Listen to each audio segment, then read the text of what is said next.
This episode of New Politics was released on the 22nd of April, 2023, and produced on the land of the Wangal and Whadjuk people.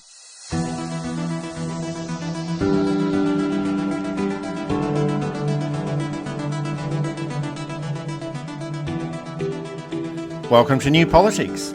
In this episode, rebooting the National Disability Insurance Scheme and the build-up to the federal budget, and the latest opinion polls show good news for the Prime Minister and bad news for the opposition leader. I'm Eddie Djokovic, editor of New Politics. I'm David Lewis, rugged outdoorsman. And if you'd like to support New Politics, you can support us through a Patreon subscription, but whether it's a subscription or whether you just want to listen in, read our material online or buy a t-shirt or buy a book, it's all available at newpolitics.com.au, and all of this is a good way to support independent journalism.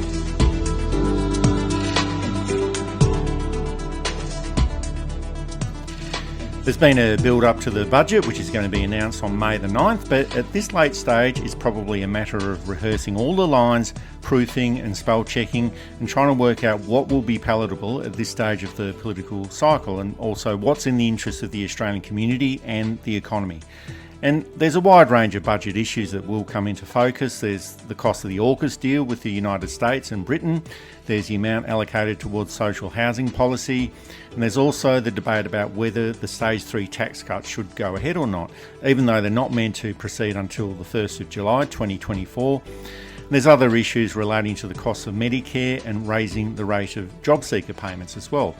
But this week, the focus of attention has been on the National Disability Insurance Scheme, with the Government Services Minister Bill Shorten announcing the direction of this program going into the future. And he's pushing out a message of rebooting and reforming the NDIS after the previous coalition government mismanaged the program during its term in office. It is a costly program, but it's an essential program, and all the right messages are being pushed forward by the Labor government, but we just have to wait until the federal budget to see if the dollars are going to be matched up with the rhetoric. It was one of the, and probably the only truly great achievement of the Gillard years. Now, to be fair, they were short years and they didn't have a lot of time to do very much. And very few reforms can be called truly great. But the NDIS was up there with the best of the Australian programs since 1901.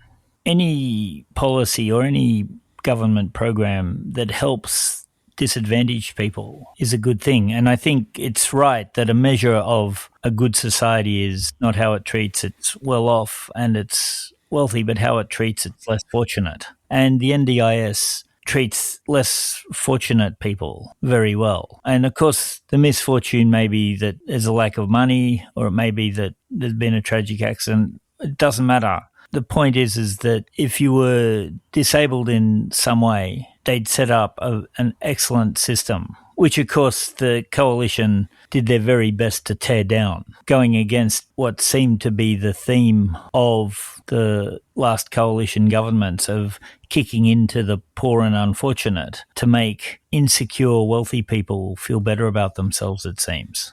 The other thing that suggests itself is that they couldn't really rort it in the way they could rort other programs. And so it had to be taken away because people couldn't get as rich as they would have liked from it. I'm probably being too harsh here, but the evidence is rather suggestive.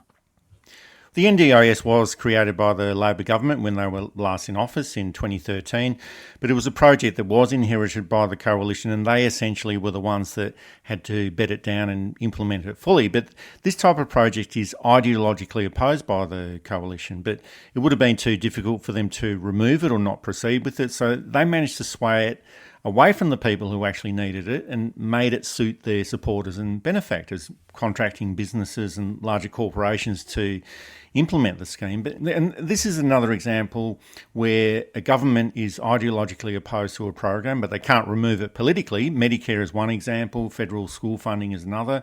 And for the Labor government, that constant amount of money that goes into private health is something that they can't really afford to remove politically. So NDIS is a mess up and will need to be sorted out.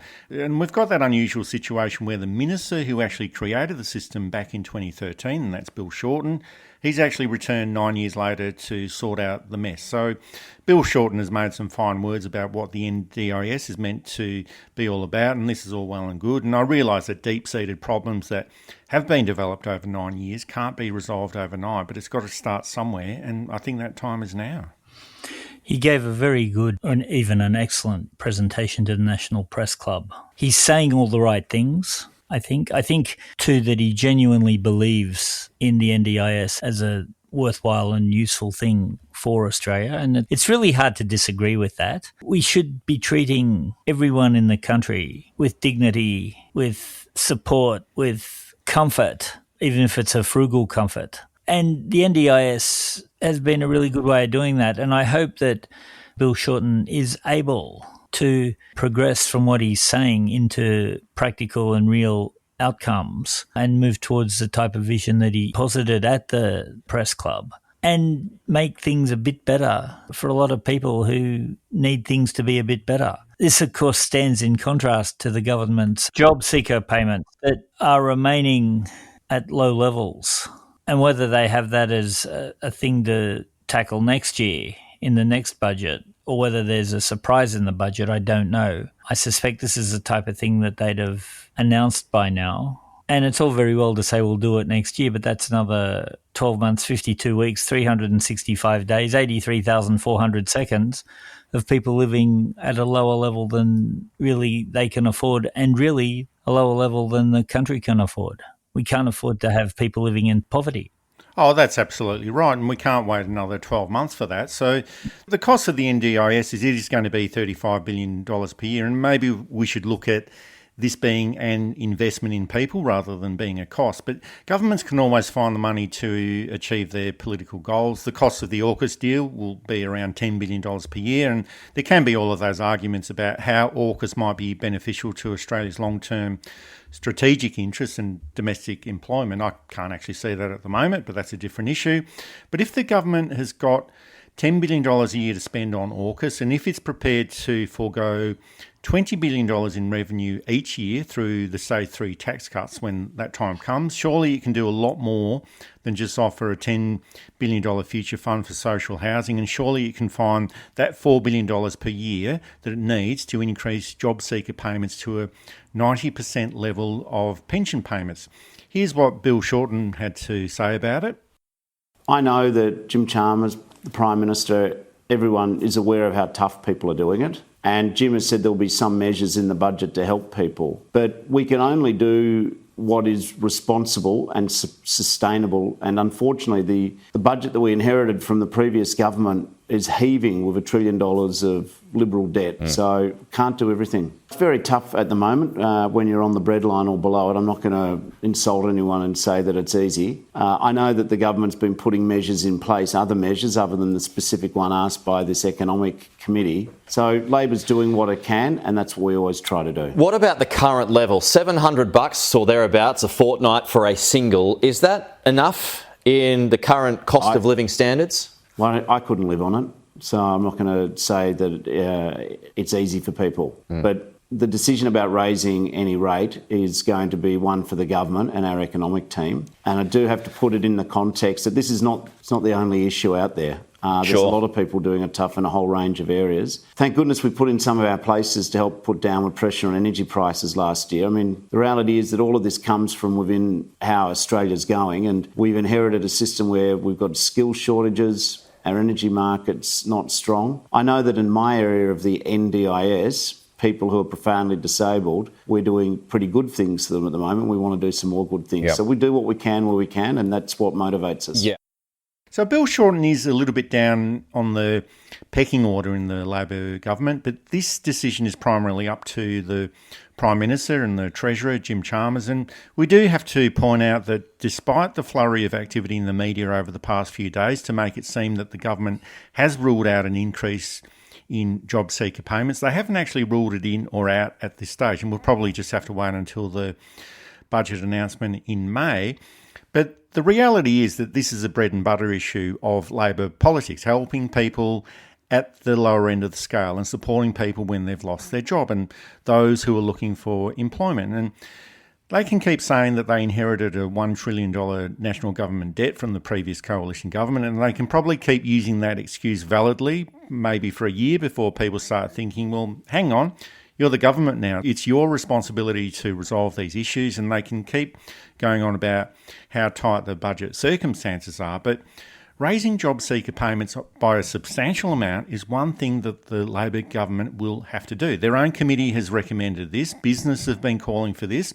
Even MPs from the Liberal Party have strongly recommended this. And we have to remember that Anthony Albanese strongly criticised the former government when he was opposition leader for not raising the job seeker rate. So we will have to wait for the budget to be announced to see what the government is going to do here. But they can't keep ignoring this issue for too much longer. And also to keep job seeker payments low, well, that's pre-COVID type of thinking, and I think the public is more receptive now. They've experienced a lot of economic hardships over the past 3 years, and it seems that there is more public support for raising job seeker. And to use Anthony Albanese's words on the Voice to Parliament, if not now, when? I think the old government trope of the dole bludger has finished because, as you said, people have seen what it's like to be out of work and to have less money, etc., and that it's not really in the control. Now, the dole bludger was never really a valid complaint unless you're looking at the other end of things where you have these so-called brilliant billionaires basically surviving on excessive government handout, which was the whole thing of the dole bludger. They don't want a job. They don't want to work for their money. How much subsidy do we give the mining industry? You know, and I know they'll say, oh, I work really hard. I mean, do you? As hard as the people in the mines that you so-called employ? I find it worrying that Labor wouldn't at least lift it, even if it was over 3 years, a little bit this year, a little bit next year, a little bit to get it up to a level where it should be. As the Rudd government demonstrated, money tends to float up anyway. But if people at the lower end of the scale have money, it's better for the economy. People get richer, believe it or not, because people buy things. The other thing too is that there's been a lot of anger towards certain ministers, and particularly the Prime Minister from the left. And I'm not going to enter into whether you should or should not be angry. There's obviously some fairly valid claims there. But the reason I've always eschewed political heroes is that generally we make them feel like Jesus Christ and then we crucify them. And I think that we have to wait till the end of the process to see what happens before we start making assumptions as to what the government's going to do. Till it's announced, we don't know.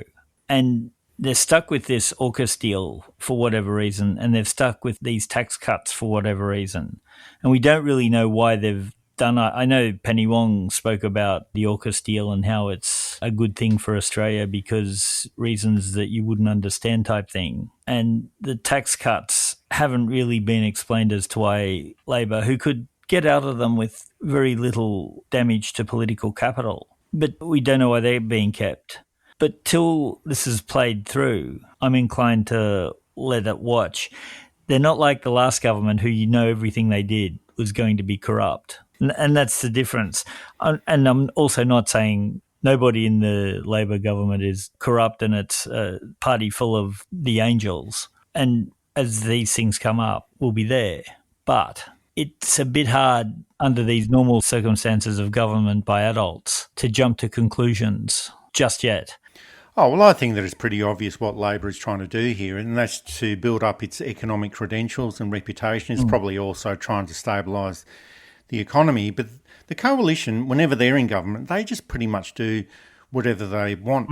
Fiscally, they cut taxes, they cut social security spending, they support corporations, and then they get applauded by the media. They're applauded by big business, and they get applauded by the markets. And Labor, when they're in government, they don't have that same flexibility. Whenever it makes any tiny reform to anything to do with finances, such as the superannuation changes to accounts valued at over $3 million, there were all those screams of socialism coming from the Liberal Party. There was outrage from the media. The money markets had a fit. And then the Labor government retreated back to its shell and tried to work out a different angle to try and achieve its financial agenda. So that's all well and good, but sometimes you do have to have the courage of your convictions to make positive social change. Now, all of these issues, stabilising the NDIS, raising job seeker to a sustainable level, social housing, this is why you have a Labor government in office. Community building, working towards a progressive society, helping people in their time of need. And the Labor government has currently got the most favourable political circumstances that any government has had for a very, very, very long time. And they've got an incredibly disorganised and inept opposition against them. They're up against probably one of the worst and most useless opposition leaders in Peter Dutton. They've got strong support in the electorate. The debts and deficit narrative that's always thrown against them can't be used anymore because it was the coalition that actually created all of that debt and deficits. So it's actually got a lot of things in its favour at the moment. And of course, we have to remember that a government that is seen as popular and competent is only one or two bad policy failures or political stuff-ups away from becoming unpopular and incompetent. But this is the best time to start implementing your agenda. And perhaps it's a case where Anthony Albanese wants to bed down and establish this government's credentials and getting the electorate used to the idea of having a Labor government in office. But time is ticking away. Better start doing these things that you want to achieve in government pretty soon because the time just moves so quickly in politics. A week is a long time in politics, and rooster one day, feather duster the next are the two phrases that should be above every or on every minister's desk. Rooster one day, feather duster the next was John McEwen, I think, or was it Archie Cameron, the Country Party politician. A week is a long time was Harold Macmillan, British Prime Minister. And really, that's the whole thing. Week is a long time in politics, of course, works both ways. Today's scandal could be last week's forgotten about if you can turn it around. But a Prime Minister who is riding high, who is popular, who is renowned by his or her allies, can be calculating were they in long enough for the pension in very short order. It's quite remarkable at a cabinet level. And it goes to stuff too at a cabinet level. You can be public servant advising, or a ministerial staffer, advising the minister and with all the perks, and in the next few days be packing up your desk and being escorted out of the building. Not because you've done anything wrong, but your boss has, and everybody goes. So it's easy to become complacent too. I'm not sure that the Labor government has become complacent over the last 12 months. I'll be fair there. But again, there's some worrying signs that it's either heading into complacency or heading into uncharted waters and it's not quite ready to deal with. And there's also been a little bit of noise about the Stage 3 tax cuts, and nothing will happen with these in the May budget, and they're not meant to be implemented until the 1st of July 2024, but that doesn't mean that there won't be a lot of debate about this, and this might end up being a case where there's too many journalists and not enough news out there, so that's probably why it's being pushed at the moment. And of course, all the news about the Stage 3 tax cuts, that will be used as leverage for other budget measures, and the argument will be, well, you're prepared to forgo $243 billion in revenue over the next 8 years and give wealthy people a tax cut. Well, if you can afford to do that, why not more funding for JobSeeker, or more funding for public schools, or for universities, or for Medicare, or for social and affordable housing? And these are all of the things that you'd normally expect to see from Labor governments. This is what they're meant to be good for. So, of course, these tax cuts are still another year away, but the Labor government won't be in a position where it just can't do nothing about the Stage 3 tax cuts. My feeling is that there will be some kind of political solution to it, not now, but over the next 12 months, by either introducing a tax on multinational corporations like Apple, Google and Facebook that has got popular appeal to cover over that, or tinker with the legislation to redirect these tax cuts to lower or middle income families. And this would need to be approved through legislation by the Senate. And then they'd have to work out how to politically deal with this situation, or the idea of a broken promise that's undoubtedly going to be pushed by the opposition and the media. Now, this might all end up being an impossible task, but somehow they just have to do it. Continuing with the Stage 3 tax cuts might not be economically responsible, and it might not end up being politically responsible either. Legacy is an important thing. And when we think of the Whitlam government, those who are at least moderately sympathetic to the Whitlam government and beyond remember the expansion to health, expansion to multiculturalism, expansion to universities, free education, free health, the building of decent sewerage in Sydney and Melbourne's outer west, and etc. They don't remember other policies like the 25% tariff cut that had severe short-term implications for employment. They don't remember that type of thing that impacted negatively. They remember the positive things. And that's what you want. You want to leave government having said, look what we did, and having people still appreciate it 50 years down the track, which Gough Whitlam was continually pulled over by people who thanked him for allowing them to, or giving them the opportunity to go to university, for extending the lives of their elderly parents or sick children because they didn't have to worry about bills. He didn't get a lot of abuse in his later years for cutting tariffs, which hurt the manufacturing industry, particularly in smaller states. So it's, again, if I was advising the Prime Minister, hello Anthony, I'd be saying, what is your vision of a legacy? What are you going to leave the Australian people that is, one, permanent or relatively permanent, and two, ethically good?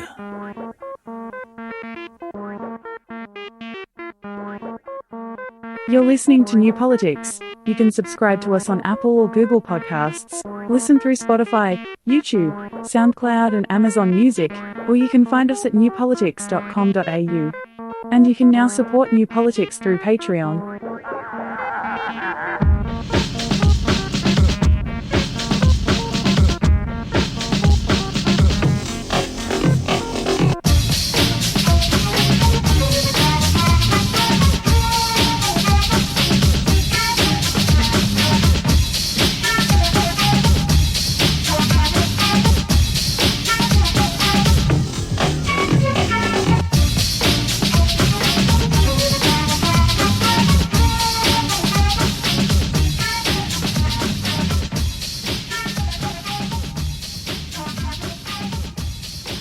There's also been a series of new opinion polls, and they all provide a lot of bad news for Peter Dutton and conversely a lot of good news for the Prime Minister, Anthony Albanese. And the Prime Minister has also been named in Time magazine's 100 most influential people in the world, and this is some glowing praise, but we also have to remember that the last Australian Prime Minister named in the Time 100 list was Kevin Rudd, and things didn't work out so well for him or the Labor Party at the time.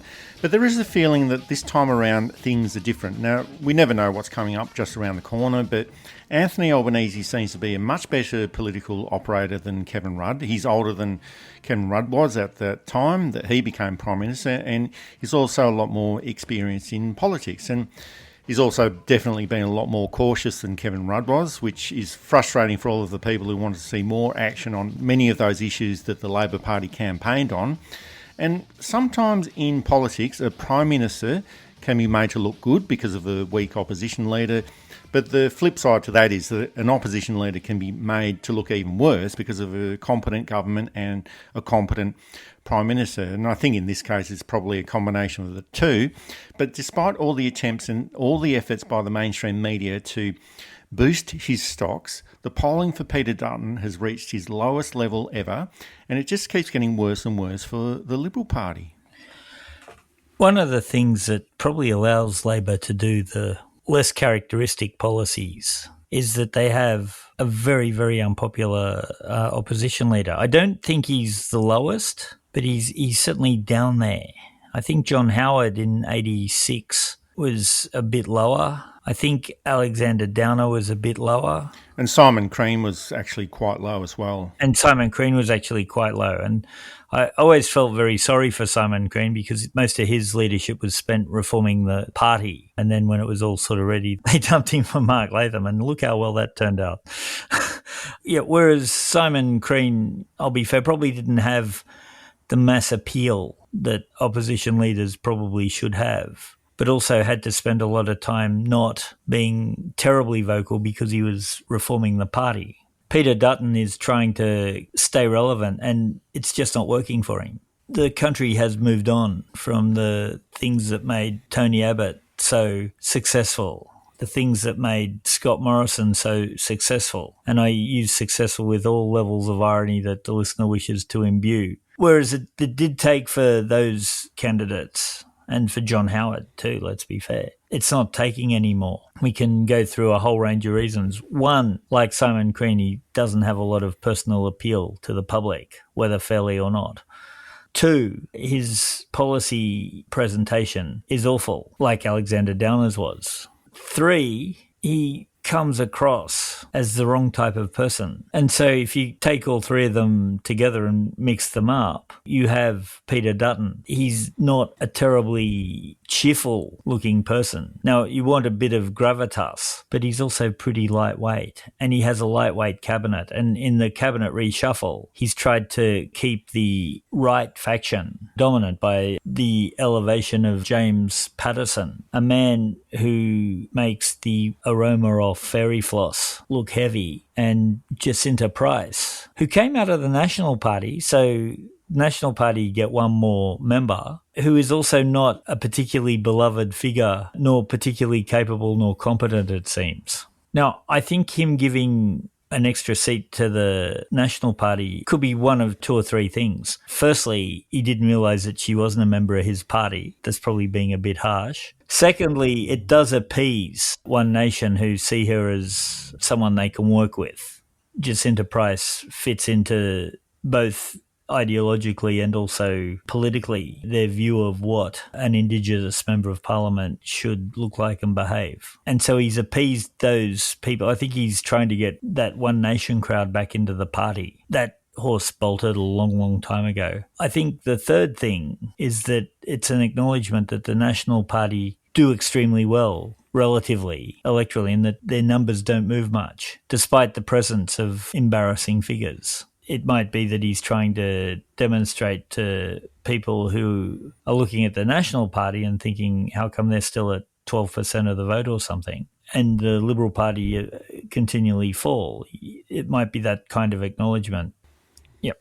But just getting back to that Time 100 list, it does include leaders such as Joe Biden, Janet Yellen, Mitch McConnell from the United States, Lula da Silva from Brazil, and Elena Zelenska from Ukraine. Our good friend Elon Musk is also on that list, David. But of course there were attacks on Anthony Albanese by News Corporation by claiming, well, hang on, he's only been in office for less than a year. What could you possibly achieve in 1 year? Well, you can actually achieve quite a lot in 1 year. And there were also those accusations that Time had gone all woke in suggesting that Albanese was in the world's most influential people list. And any list that includes Mitch McConnell is as woke as you can get, I think. Well, that is absolutely right. But I thought it would have been good to support Australian leaders who have achieved an international spotlight, but I guess some people have got different ideas about that. But the Time 100 list, that's a bit of a side issue. But closer to home, those opinion polls just keep getting worse for Peter Dutton. And that's a reflection of his political performance, where he has failed every leadership test so far, even the leadership test that he set for himself in the Aston by-election, where he said that the result will be a verdict on the leaders, and the Liberal Party lost that seat and he failed that test dismally.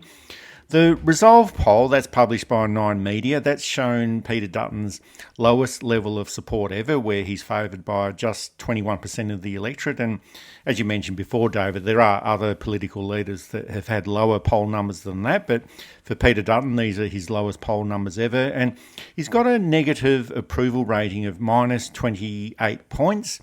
He's also taken the coalition vote down to 28% compared to 42% for the Labor Party. And the other polls released during the week, the Essential poll, they're also suggesting similarly bad figures for the Liberal Party. Now, it is possible for a political leader to have low opinion polls and still be doing a lot of work in the background to set things right for the party and get them match fit for when it comes to election time. And I think Anthony Albanese is the example here, where he had low approval ratings in early 2020, and Scott Morrison was so popular that a lot of expert commentators were recommending that Labor just forgets about the next 2022 election and focus on winning the 2025 election. And as we've seen, didn't work out quite that way. But Peter Dutton is just getting worse as time goes on. I think I've already mentioned that 3 or 4 times, but there's been another resignation from the shadow cabinet. This time it's Karen Andrews, who also announced that she'll be quitting politics at the next election in 2025. And there'd be absolutely no doubt that Peter Dutton has got absolute confidence in his own abilities. And you can't really be the leader if you've got any self-doubts. And of course, you're not sure what your capabilities as the leader are like until you actually get into that position. But this is going from bad to worse to mediocre, and sometimes it's just a little bit difficult to watch. Karen Andrews would have been a blow to Dutton. One, she's a woman, and they struggle with the perception that they're not great with women. 2, she didn't reflect the behaviour of the party at its best, I think is fair to say. She'd had run-ins and issues with Peter Dutton in the past. And that she chose to step down from the ministry, I think, is telling. She has stepped back to the backbench, which may suggest that there's another by-election coming, while Scott Morrison is hoping he can announce that he's finally found that plum job that no one seems to want to give him. I can imagine, and this is in no way an endorsement of Karen Andrews' political beliefs or policies, but it can't be very comfortable for her in the party at the moment. I imagine she feels rather devalued. I suspect that the voice to Parliament had a lot more to do with it than everybody is saying it did. I also wonder if it was the last straw, that something that she happens to believe in for whatever reason, whether pure political expediency or a genuine belief that this is how the country moves forward, or the most likely is somewhere in between there with a bit of everything. I think, too, it doesn't help the perception that Dutton has with women. With the notable exception of Malcolm Turnbull, the leaders of the Liberal Party have struggled with that they haven't been very popular with women. They can't seem to get around it. This won't help that perception. You're listening to New Politics. You can subscribe to us on Apple or Google Podcasts, listen through Spotify, YouTube, SoundCloud and Amazon Music, or you can find us at newpolitics.com.au. And you can now support New Politics through Patreon.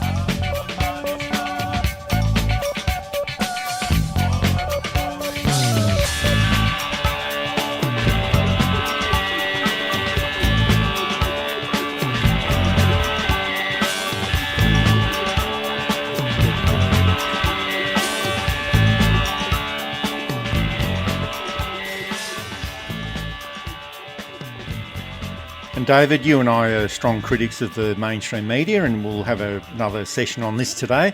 But there's just been so much media attention on Peter Dutton and the changes that he's made to the shadow cabinet, and I guess we're doing a little bit of that as well.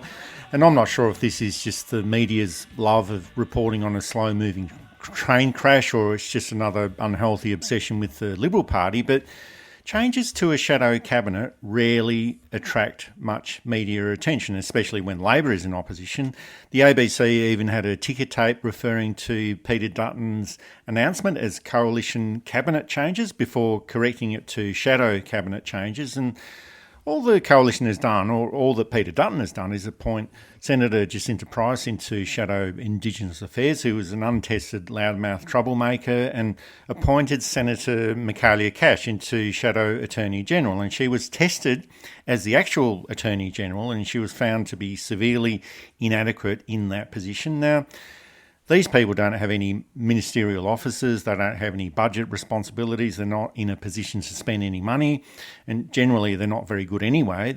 They're not in government and they're not important at this stage, but the media platforms them in such a way as though they were the government, even making the mistake of announcing these changes as a change that was actually happening to the government. And just as a comparison, when Anthony Albanese announced a similar level of shadow cabinet reshuffle in early 2021, this was publicised by the media as leadership under pressure, and there were caucus rumblings, even though there was absolutely no evidence to suggest this. But in 2023, When the world around Peter Dutton is totally crumbling away, he's damaging the Liberal Party in a way where they might not be able to come back from all of this damage, and he's failing every single leadership test. The media reports this shadow cabinet reshuffle as a refresh and offering more diversity. And there was an interesting interview during the week with the Australian Greens Senator, Senator Hanson-Young, on the ABC's afternoon briefing. Sarah Hanson-Young, welcome back. We will get to matters concerning you and the Greens in just a moment, I promise. But why don't we start out on a development of the day? Coalition frontbench being reshuffled, largely on the matter of The Voice, with the promotion of 2 Indigenous senators. Do you think this will increase the forcefulness or persuasiveness of the No campaign that Peter Dutton and others want to prosecute? I'm not convinced that this increases the persuasiveness, but it definitely is Peter Dutton doubling down on his anti-Voice no position. And the Liberal Party are in freefall, Greg. And they have had a total mess of a year already. The Aston by-election, they still can't find a leader in New South Wales. They've got the Premier in Tasmania standing alongside the Prime Minister backing The Voice. And the decision that Peter Dutton has made on The Voice, and now with this cabinet reshuffle, this is going to... You've got to remember what happened at the last election. The Liberal Party lost 2 seats to the Greens in Brisbane and Ryan. They lost 6 seats to the Teals. Those members, particularly our Greens members in Brisbane, they're going to know that the overwhelming voters in those electorates are going to vote yes. So Peter Dutton is doing a huge disservice to the community. In South Australia, the seat of Sturt is now at real risk for the Liberal Party. And overwhelmingly, South Australians lead the way when it comes to supporting The Voice. They want us to be positive. They're sick and tired of the nastiness of this nasty Liberal Party. That entire interview ran for about 9 minutes, but the first 5 minutes were spent talking about the Liberal Party, the shadow cabinet reshuffle, and about Peter Dutton. And Sarah Hanson-Young, she was invited to discuss Greens policies and Greens issues, but to spend so much time on the Liberal Party and from someone who is not even from the Liberal Party, and in some sense I guess that makes a little bit of sense. It was the issue of the day, but the ABC and most of the mainstream media is totally obsessed with the Liberal Party. It's almost like the media is still not used to a Labor government in office, and maybe they never will be. I'm sure it suits the Labor Party in that they're not getting as much scrutiny as perhaps you might want a government to get. And for a 9-minute interview, which I'll be fair isn't unsubstantial, but she's only got 4 minutes then to talk about Greens policy, etc. If it was an hour show where it was a long-ranging conversation and they devoted 5 or 7 or 10 minutes even to, you'd think, okay, that's fair enough. And I will be fair, looking at from a minor party's view as to what's happening has interest. But I think Sarah Hanson-Young has better things to talk about, and I suspect she thinks that too. And I know that at least some of the audience does. And sure, the media has this somewhat mistaken belief that the audience isn't interested in policy, that it wants the personalities, and so it wants the personal drama. And so Peter Dutton in trouble is a lot more interesting than, say, looking at GDP rises in rural Tasmania as opposed to suburban Melbourne type thing, and how the government's going to change that. But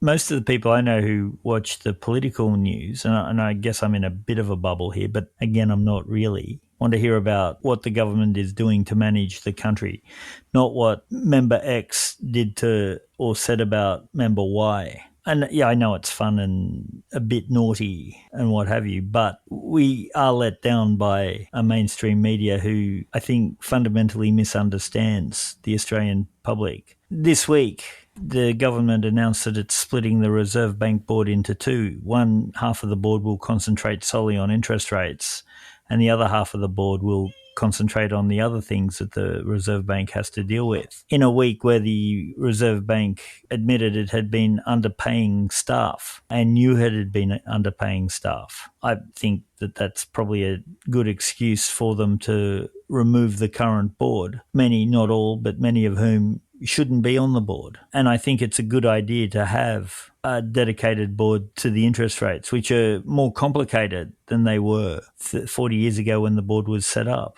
where the board could run everything. Again, we don't know how they're going to manage their way through this transition. Will it be the existing board split? Will there be new members? Will they remove half the members and bring in... None of this gets discussed. It barely got a peep in the mainstream media. It was there, but it barely got a peep. But it's all right. We know that there are two politicians who don't like each other very much. So we can see that the Liberal Party is still consumed with the politics surrounding the voice to Parliament. They're still consumed with identity politics and appealing to a diminishing right-wing base. And it seems that they still haven't learnt from all of the recent election losses and all of the hammering that they're getting in the opinion polls. And that's quite a recurring theme on the New Politics podcast. Maybe one day they'll start listening to us. Now, sometimes it is possible for a political party to not change at all and just wait for external circumstances to change and for the electorate to come around to their way of thinking. I think the Catholic Church has got this philosophy as well, and that's what happened with John Howard in 1986 when he said, "The times will suit me." He did have to wait 10 years for the times to suit him and then went on to become Prime Minister. But this type of event doesn't happen very often. And we could argue that maybe the Labor Party didn't change very much at all and just waited for the times to suit them in 2020. But you don't get someone like Scott Morrison appearing very often in politics either. But just to show that the Liberal Party is not for turning, they're considering installing the anti-trans activist Katherine Deves into the Senate to replace Jim Molan, who died several months ago. And she's nominated for the position, and there's nothing to stop people from doing this. But usually people don't nominate unless they've got the party backing and they've got a good chance of winning. Now, the New South Wales Liberal Party President, Maria Kovacic, she's favoured to win that pre-selection, but there is also talk of Tony Abbott being installed and even some outside chance of Rowan Dean from Sky News being installed, but I think that was just more a bit of hot gossip floating around the place. That was sources close to Rowan Dean, I think. I believe that was the case. But if the Liberal Party wants to become relevant again, these type of people have to be resisted. If Katherine Deves ends up being put into the Senate, it's just going to signify that the Liberal Party is happy to be the party of endless complaint about the issues on the margins that don't really matter to people. And as the former Liberal Party strategist Tony Barry said, well, the Liberal Party will just continue to be known as the nasty party. And successful politics is all about responding to the needs of the community. And sure, you might end up getting the ratbags who exist as one-issue parties that end up in Parliament, such as Pauline Hanson or Mark Latham in New South Wales. But for a major party to start attracting these types of people where they end up dominating the party, well, it's quickly going to turn that major party into a minor party or into one that just can't return to office, because what it's offering is so far away from what the public will vote for and accept in public life. And these are the basic rules of politics. Become relevant to the voting public, and if you don't, well, you'll continue to be irrelevant. Katherine Deves nominating is neither here or there. It's whether she gets it that will determine the future of the Liberal Party. Will they find someone a bit more progressive, a little bit more in touch with modern Australia, or will they still try parachuting these terrible candidates into plum seats? And it ended badly in Warringah for the Liberal Party. I don't think it ended that badly for the people of Warringah, who elected a person that better represented their politics. But it ended very badly for the Liberal Party. You don't want your Senate. The Senate isn't necessarily friendly to Labor. So you'd want someone who can work with the crossbenchers, which I don't think Katherine Deves or Rowan Dean, for that matter, really could. They've treated the Senate as a trough for too long. Jim Molan was out of date when he became a senator, and he only got it because he threw a massive temper tantrum over not getting pre-selection somewhere else.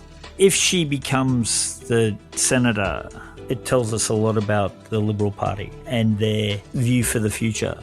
It's a long way for them to come back, I think. And who they install in the Senate is going to be indicative of the future of the party. That's it for this episode of New Politics. Thanks for listening in. And if you'd like to support our style of journalism and commentary, please make a donation at our website at newpolitics.com.au. We don't beg, plead, beseech or gaslight you about journalism coming to an end. We just keep it very simple. If you like what we do, please send some support our way. It keeps our commitment to independent journalism ticking along. I'm Eddie Djokovic. Thanks for listening in, and it's goodbye to our listeners. I'm David Lewis. We'll see you next time.